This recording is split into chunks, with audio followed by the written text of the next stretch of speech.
in this. But I admit that this one will challenge you, and also writing this was difficult for me. It challenged me because everything I say almost pointed directly back to me. So I hope you take it that way. But first, I want to give you another small disclaimer. Like Scott, I don't have this Christian thing all figured out. I find great understanding and great admiration when he says, I don't know if you've ever read on his blog, but he always says that he's on his way to becoming a Christian. Because if being a Christian means being like Christ, then I think all of us have a lot to learn still. Even if we've been in the church forever, we still have a lot to learn. Everyone here knows that life is full of decisions. I mean, ever since grade school, we've been told to admonish to make the right choices. There's simple ones, and there's ones that are not so simple. There's some that are so loaded and complex that literally they can change our lives.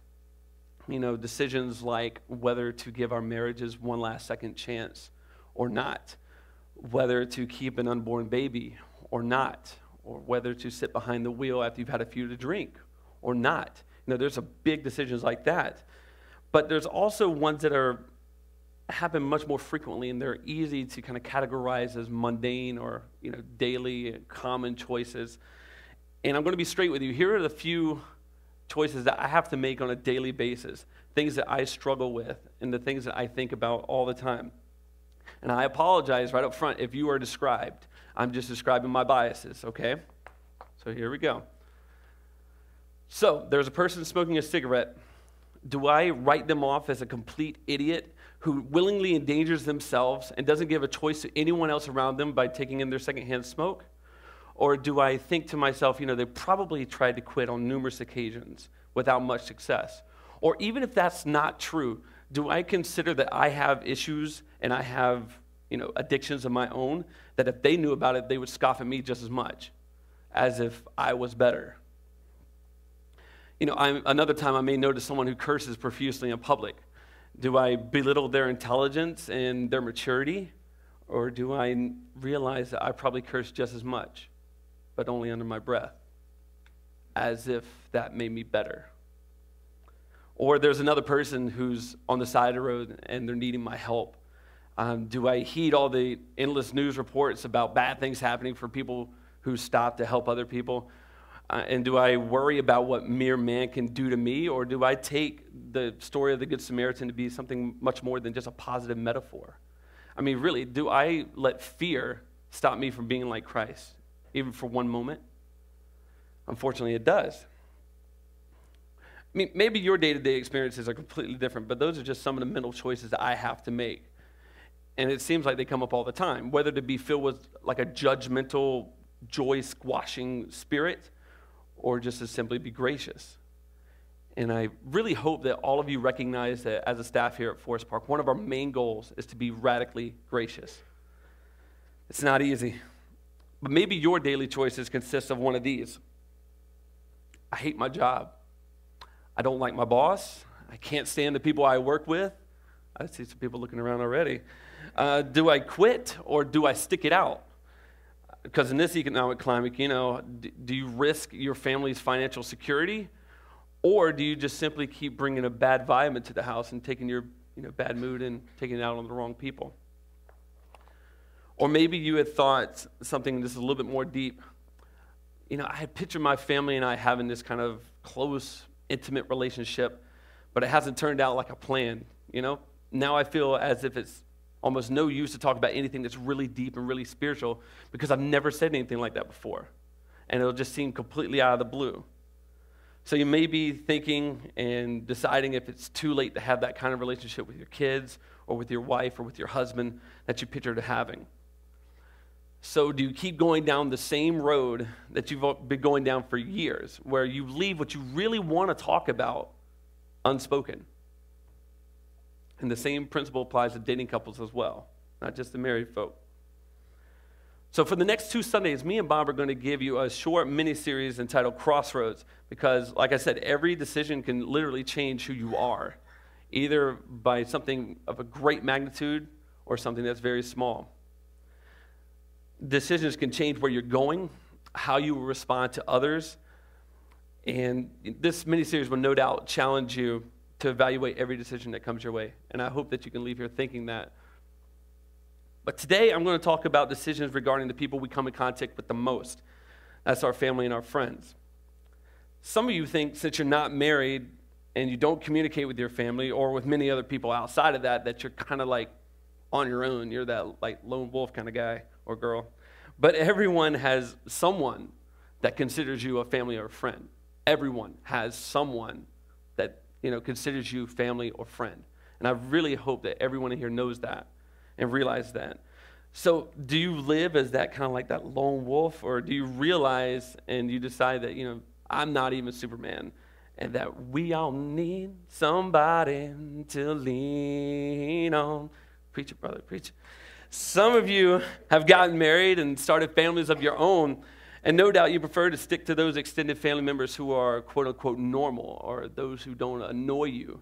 I know many of husbands right now thinking of their in-laws. But I'm more or less talking about, like that alcoholic uncle who just seems to always need $5 or to pay his light bill. He's just a needy, self-centered nuisance. Or maybe about that bipolar cousin who she has no sense of appropriateness and just doesn't know how to be nice or when to keep her mouth shut. When family becomes a burden, humans, even us nice church-going folk, we tend to look for the path of least resistance. We want everything to be smooth. We want harmony. But I ask you this, do you implicitly consider the people who can return your love as the only ones who are deserving of your love? Or maybe you're a younger person in the audience today. Maybe, you don't think too seriously about family, and you don't think too seriously about being the lone wolf. And you have those type of family members that no one gets along with, but that's mostly your parents' problem. But you do have friends, right? Everyone has friends, like I said. And you might have this one friend that has seriously been sucking the life out of you. And I know every single person that has a friend or family member that is like this. And maybe you have more than one. Maybe you're so fortunate. And all their emotions and their moods seems to be negative. They are always in need, and when you don't produce for them, what do? They actually question your loyalty. Or they just straight up ignore you altogether. So do you continue to give? Or do you decide that God only helps out those who help themselves? Or, I've given all those, maybe you're the one that's special. Maybe you're the one that's kind of like, you find it difficult to manage relationships. Maybe you're one of those that hurt inside, and all you can do is vent when anybody gets into a conversation with you. And you want to share what you're feeling, and through that you want to heal, right? But you can't understand why people can't just take time, stop what they're doing, listen.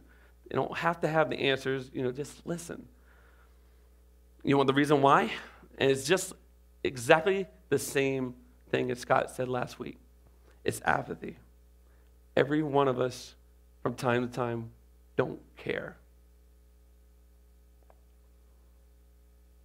People, so-called Christians included, don't care. We don't want to be bothered, We don't want drama. We want our lives to be this kind of action-packed romantic comedy thriller, but we don't want any drama in it. We're naturally self-centered. We can't help it. So let me ask you a question, and I want this to really sink in, and this is the first thing that's in your worship guide. I want you to take a look at it. Why is it that everyone is always someone else's problem? Let me say that again. Why is it that everyone is always someone else's problem? Like I said, I really pray that each one of you can walk out of here and view your relationships that you have with, extended family members and kind of so-called friends a little differently today. Because the way you decide to treat someone always kind of, smells of that life, and it's gleaming with that possibility of change. Or it's, like the video says, it reeks death. To give us some insight on how decisions like these regarding your friends and family members, how they can really change your life, we're going to look at a story today in Mark chapter 5. And we're not going to read it out loud. I'm just going to give you a little retelling of it. But during this, And as you listen, I really want you to ask yourself one question. Who am I in this story? Be thinking about that. The story in Mark chapter 5 begins with Jesus and his disciples, and they're coming on shore into the land of the Gerasenes.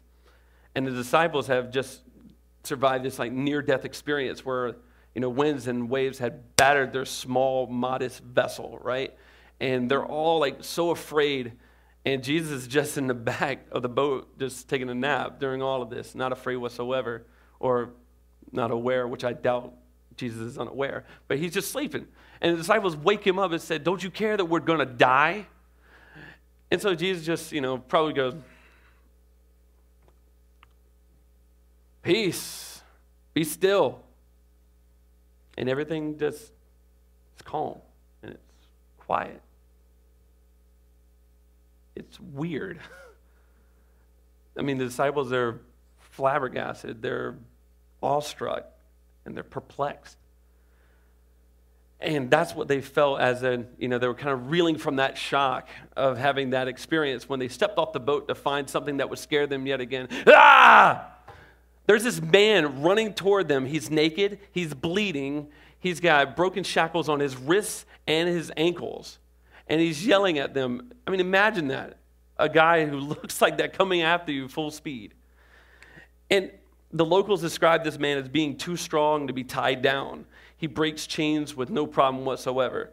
And he is left by his family and friends to live in the cemetery, a place that in Jewish culture would make him constantly unclean. And in every other culture, just weird. But his screams are heard over and over, even from a distance. And he hits himself again and again with the stones that he finds on the ground. He's depressed. He's alone. He's constantly tormented. And he cries out often. Can any of you actually feel you empathize with this man? Anybody? He's what you would call, or what our culture would call, a cutter. He cuts himself.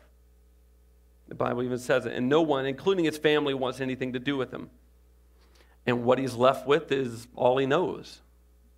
And this kind of depression, this torment, it controls him. And the only way that people knew how to help was to tie him down and try to force him to be normal. Doesn't that sound like the church sometimes? I mean, honestly. We take people who don't talk right, who don't dress right, who don't know every theological detail about Jesus and the Trinity, and we tell them this is how you need to talk, this is how you need to dress, this is what you need to believe, as if we have all the answers. But truthfully, we have a lot of it. We have what we think is the truth, and we share that. But truthfully told, do you think God wants carbon copy of Christians? As if we need to tell people what to believe, and then they will believe it? I tell you the truth, that the last thing I want is for people to believe simply just because I tell them to, or just because I urge them to. I mean, I desire unity, but empty yes men and women is not what I'm looking for. I'm looking for a devoted follower who just believes it in their heart and God moves them. I don't want to be the only moving device, no matter how eloquent I am. Pardon my rant. Let's continue.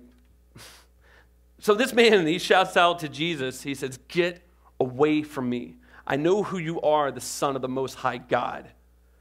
And then the next thing he says is kind of like almost as if, that's like angst, right? And anger and it's just, rage.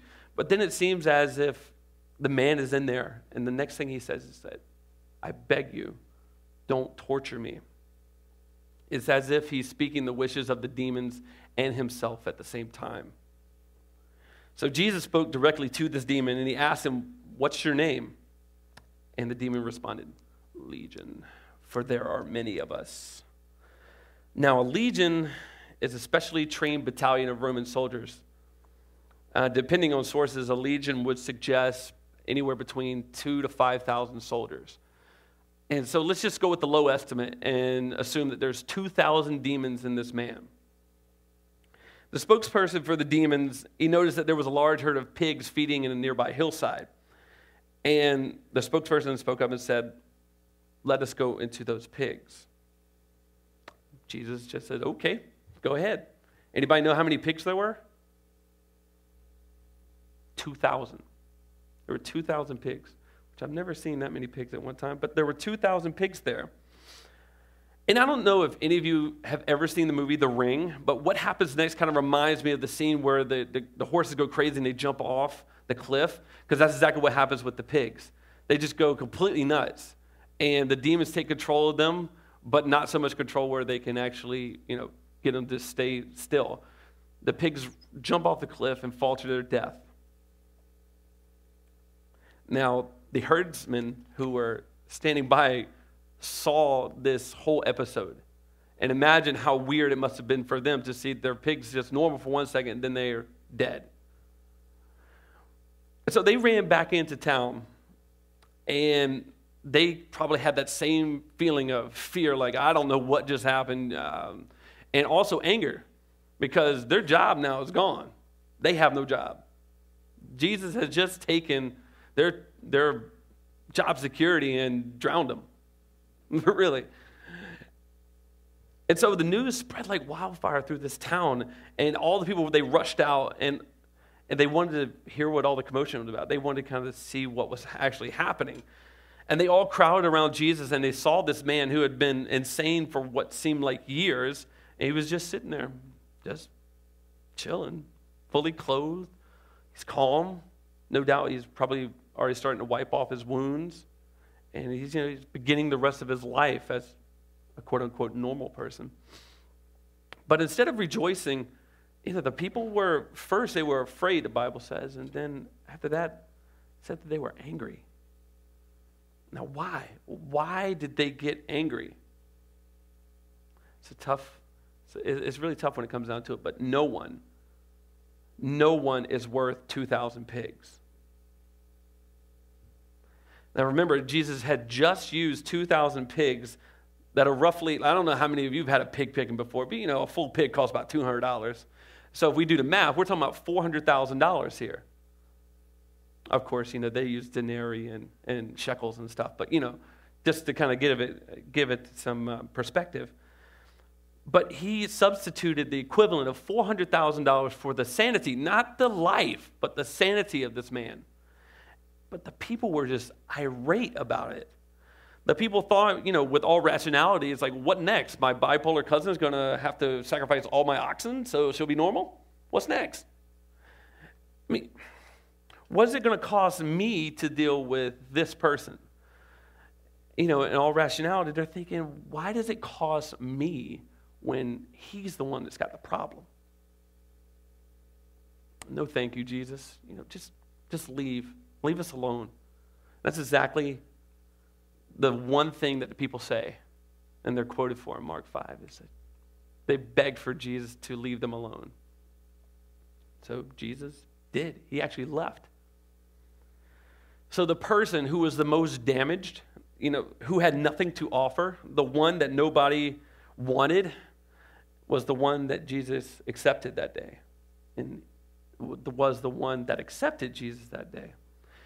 He was healed even though he thought that coming toward Jesus was going to mean losing control and being tortured. And the ones that thought he was worth nothing, the ones that thought he was too difficult to deal with, and those who decided that getting him out of their lives was the easiest thing, well, they missed Jesus that day. The ones that tried to control the situation by getting rid of him, the ones that seemingly had the most to lose, lost the most that day. Why is it that everyone is always someone else's problem? So I ask you again, who are you in this story? Does your life symbolize a man who is hurt, who is wanting desperately for God to change your life, but you're afraid that it will hurt and leave you with less than what you already have right now? Or are you more like the people who had given up on this man, who was most likely a father, a son, an uncle, cousin, nephew, or a friend? When you think about people who are difficult to deal with, do you think that the added stress is not worth saying ruining the harmony of your family? Your wife, your husband, your kids. Is it not worth ruining that? Or is the likelihood of them needing something huge, something the equivalent of 2,000 pigs? I don't know what you have that's worth $400,000, but, really, do you have something that is so big that they would need that you would think it's not fair of them to ask for it because all they do in return is drag you down? And I'm not saying this to only step on your toes, because these are all fair questions. Every single one of these are fair questions. But really, Scripture here is teaching us something that is quite radical. Common sense yells at us to put the sick in the hospitals, put the insane into nut houses, put the elderly in the nursing homes, the alcoholics into AA, the drug addicts into rehab, and every other person that doesn't have a program, just get them away from me. Common sense and just that feeling overruns us all the time. It's like, I got my bubble here, and it's nice and harmonious. I got my own problems. I don't need yours too. And that's just natural. But none of those options I listed before, rehab, nursing home, none of those options work all the time. And actually, some of those are just a cover-up to get lesser sentences from judges, to get people out of their family's hair. None of those are really great options all the time. So what if the man wasn't put away there in the cemetery? What if he didn't stop Jesus? What if the people had accepted the man for who he was and just tried to deal with him the best way they could? Think about it. Jesus most likely would have just came off the boat and probably walked right into the town, preached to everyone there, and would have healed a multitude more than he did. But the people thought it was too hard.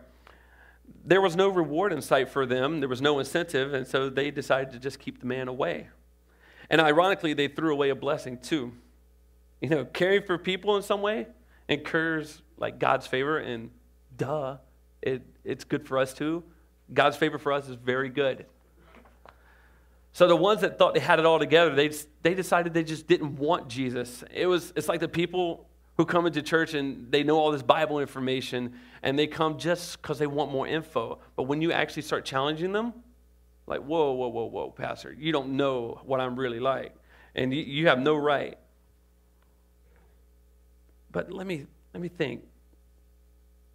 The ones who we call normal, you and I, maybe, if you consider yourself normal, we hurt just like the needy do. It's just that we find a more subtle, if not a veiled way of showing it. There's this one saying that's found all over the Old Testament, and Jesus is famous for adding to it in the Gospels, and it's found in Luke 10:27, and ironically, it's also found in your worship guide. And it goes like this: love the Lord with all your heart, and with all your soul, with all your strength, and with all your mind. That's what's found in the Old Testament, over and over and over. All the prophets said it. And Jesus added this little ditty here. It said, love your neighbors as yourself. So, God is first. Jesus tells us that we should love him the most. Others are next. Everyone. Because no one can survive, really emotionally and psychologically in this age, no one can survive without others showing us at least a little compassion, a little love, a little grace. And then we ourselves, Jesus doesn't even mention us. It's like, it's not that we're not important, but we're just not on this little hierarchy, because, if everybody took number 2 seriously, then we'd be covered. We are last by default. But let me give you some more sayings that are prevalent within culture, something I'm sure that you can fill in the blank. Help me out with this one. I'm looking out for good old number 1. How ironic is that then? We give this little hierarchy, and what culture says, I'm looking out for good old number 1. Here's another one. This was a little bit more slang, but I hear this one pretty often. You got to get yours. I'm going to get mine. You got to get yours. If you want it done right, you got to do it yourself. And the last one, don't depend on anyone else. So why have we promoted ourselves to a place where God doesn't even intend for us to be? We are not the center of our own universe. We're not even on the list of importance that God gives to us. Yet our selfish actions affect everyone around us. Why do you think poverty really exists? Do you think it's because God doesn't give enough? Hardly. If we fail to love, if we fail to be gracious, give compassion and mercy, then by default, we spread destruction and death by default. And I know this seems huge. I know this is something that you can't wave a wand at and just fix. I know this isn't something that you can just say like, oh, well, so-and-so, he deserves one last shot. I know it just doesn't come that easy. And I'm not just simply saying, be nice to other people. Share what you got. That's what we tell kindergartners, of course. But I think you're a little bit more astute than that. I'm not giving you a simple message just like that. But what I want to really ask is, who is number one, really? Because if it's God, then you're loving this message, and you're loving the fact that I'm literally making a stomping ground on your toes right now. And you're thinking of how you can apply what I'm saying to reach out to more of those that you feel they're kind of like left out. But if you're first on the list, then you probably tuned me out a long time ago, but you're probably just writing me off as an idealist, or maybe as immature, or as ignorant. TJ, we just all can't get along. You don't know what you're talking about. You don't know my family. You don't know my friends. Hear this. I have people in my family that cry wolf all the time. I actually have an uncle who has sold the windows out of his house in the dead of the winter to feed his drug addictions. I have cousins who willingly live in poverty and just choose to pop out a few more babies so they can get a fatter welfare check. I have family like that. I have other family members that have come drunk to church just to tick my parents off. I know what it's like. I know how horrible people can be. And even those who are closest to us, our own family and friends. And I know what those people were probably feeling like. This guy has nothing to offer me. It's nothing but trouble. When he breaks those chains, it probably flies off and hits somebody. And it just causes nothing but pain. But my question, what good are we? And really, what good is Jesus in the heart if he's not in our actions? James would agree with that. I know what it's like to have your friends, needing all the time and promising nothing but that reoccurring drama in return. But that's what it's like. Being a Christ follower is what it's all about. It's about loving God first and taking an interest in other people. And that's why our brothers and sisters from this church go to Ecuador every year. It's not to tell people to escape the fiery flames of hell because you're going to get burned if you don't believe like we do. What they do, they go down there and they share God's love and they tell about God's love and what they've done, what he has done for us. And we also tell them that the only reason why we love you is because God loved us first. And then much more of a great message to pass than threatening them with death.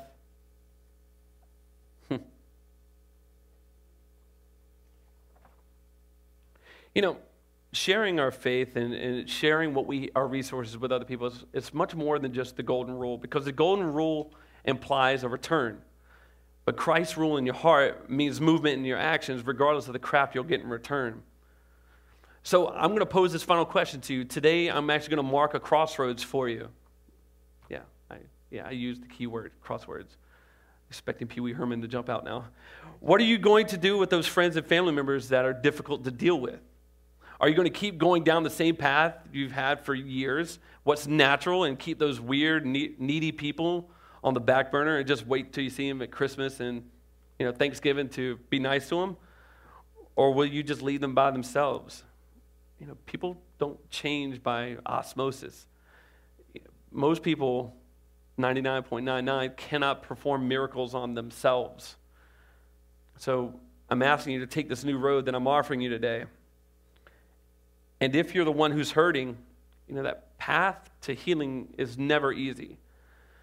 It's daunting, and it requires quite a bit of change and surrendering of control, as if we really had control anyway. If you're hurting or depressed, I ask you to step outside yourselves for a moment and think. Answer these questions. Am I homeless?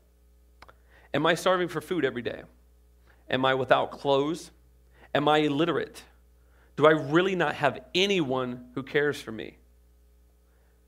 Think about the people who actually can answer yes to more than one of those. And then thank God that you most likely have all of those. You know, God does something super when we supply the natural. I know that sounds familiar. Scott said that about a month ago, but it's great. It totally applies here. God supplies the super when we should do what is natural. So here's 3 quick points for you to remember when you're faced with a family member or friend that's difficult to deal with. Number 1, and these are found in your worship guide, you are not more righteous than that person. You know, a professor of mine in college would always say this, and it didn't matter how many times he said it, it was always pretty impactful. He said, you know, you cannot make God love you any more or any less by what you do. And you can't make him love you any more or any less than he does right now. Why do we think that God approves of our lifestyle, but not someone else's? You cannot and you should not expect those who are far from God to exhibit that same kind of spiritual maturity. They can't be at the same place you are. Don't expect them to give you anything, but expect God to be pleased and to bless you for it, to give you his favor. Number 2, you must exhibit patience. It's coming from a person who's not very patient. It rarely ever takes only one time for an alcoholic to go into AA to be dry. And I know what it's like. We've had a family member actually committed to rehab. I mean, he said he wanted to be clean. He wanted to get dry, only to find out he had voluntarily left the facility the next week, and that following weekend he was drunk. And he called my mom and said, "Hi, Terry." Expect to put them in situations for them to heal more than once, because it's going to take more than once, most likely. Because people who have these addictions are just like Christians who sin. We relapse. We sin again and again. Sin doesn't stop when we come to Jesus, unfortunately, and God's grace doesn't stop. So why should we stop our flow of grace to other people? You know, others may know your friendship and, you know, they come back later and they'll say, "Sorry, I didn't mean to do this. I want to be your friend again." And you really must take them back. You know, positive results don't occur overnight, and sometimes they'll never come. But won't you feel better knowing that you've done all you could do, or at least given it one last shot? You know, give them a little light, a little hope in their life. You know, I've done at least 3 or 4 funerals, and every time I can sense the person who is feeling on the inside, you know what, I really wish that I had talked to my father or my uncle about God's love before he died. I wish I had, done something before he died.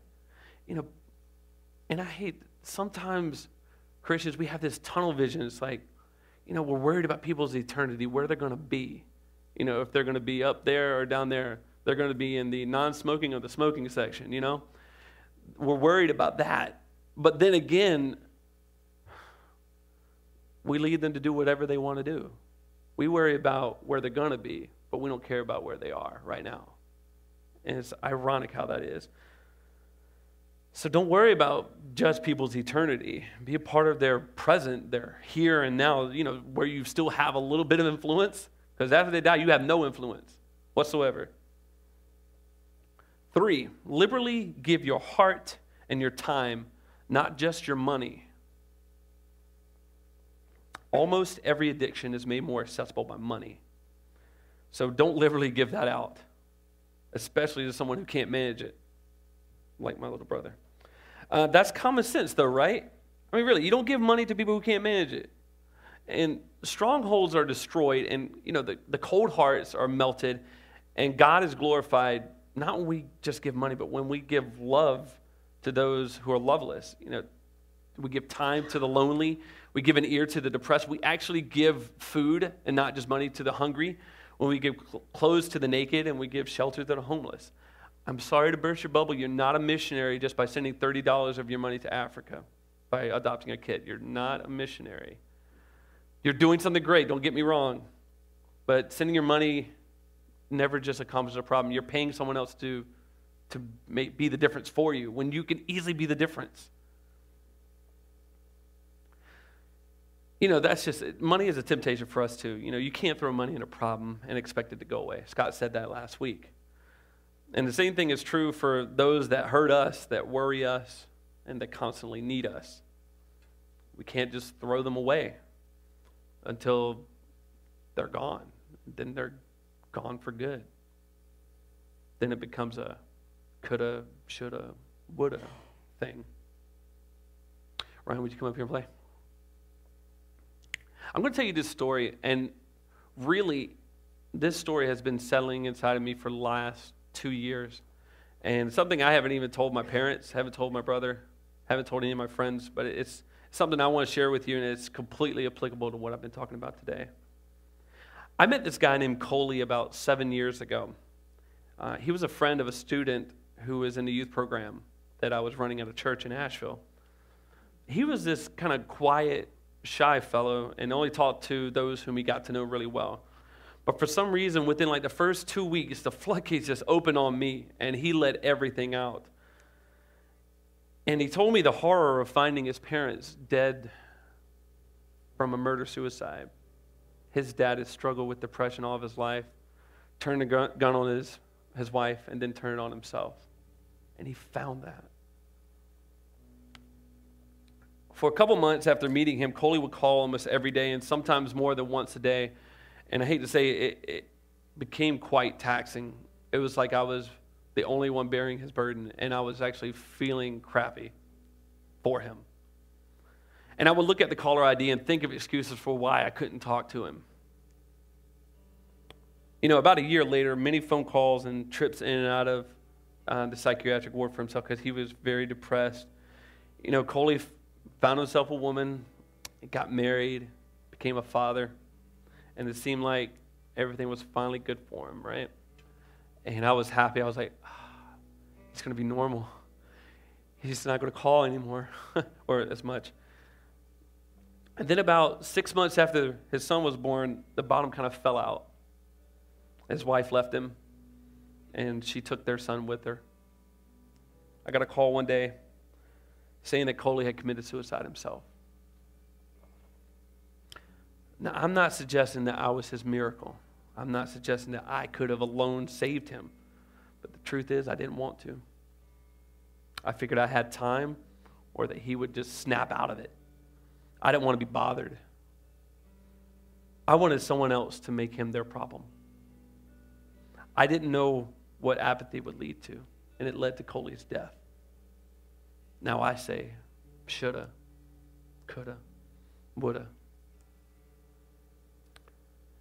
So the Crossroads is before you now, and you have the potential to bring the heart of Jesus to the hurting. You can be that source of light. And unlike all the other monsters out there that can take life, you actually have the source of life that you can give. And even if there's no promise of a positive return, denying death its territory is reason enough. We're going to close with one other of Jesus' sayings. And it's traditionally agreed that it's talking about salvation in broad terms, but it's incredibly useful here. And it's ironic that it directly includes the golden rule. Let's read it. Matthew 7:12-14. So in everything, do to others what you would have them do to you, for this sums up the law. Enter through the narrow gate, for wide is the gate and broad is the road that leads to destruction, and many enter through it. But small is the gate and narrow the road that leads to life, and only a few will find it. There's this one road that's wide, and almost everybody you know has taken it on more than one occasion because it's easy, but it leads to death. All you have to do is nothing. Then there's a narrow road, the one that's less traveled, the one where the hardest thing and the right thing are the same thing. It's a road where we consider the lives of other people just as much or even more than our own, even if those others stress us out, and no matter who they are.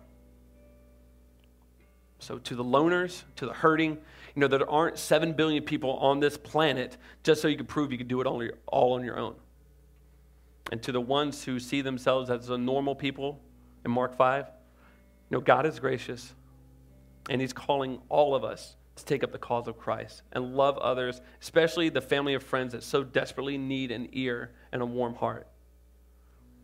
I know the gate seems tiny, and I know the cause is hard, but let's not be like everyone else and make everyone someone else's problem. Let's look at those around us as opportunities to lavish love and glorify God, our Maker, in the process. So I'm asking you, will you try with me again? Because like I said, I'm preaching to myself too this morning. Let us pray. God, we just thank you for who you are. We just thank you for your patience with us, that you literally give your heart and you literally never leave us. And these things that we have to admonish one another to give, they are there at our disposal. You give to us so graciously. And we just ask that a part of your heart, and that if we have Jesus inside, to extract him out into how we treat other people, especially those people that makes life a little difficult. There's people who hurt us. There's people who talk bad about us and then want our help. God, place on our hearts who I'm talking about for everyone out there. Who are we talking about this morning? Who needs our love, our compassion, our time, our grace? Reveal that to us. And let us not take that easy road that everybody else takes. But let's get motivated for your cause and for your kingdom. It's in Christ's name. Amen.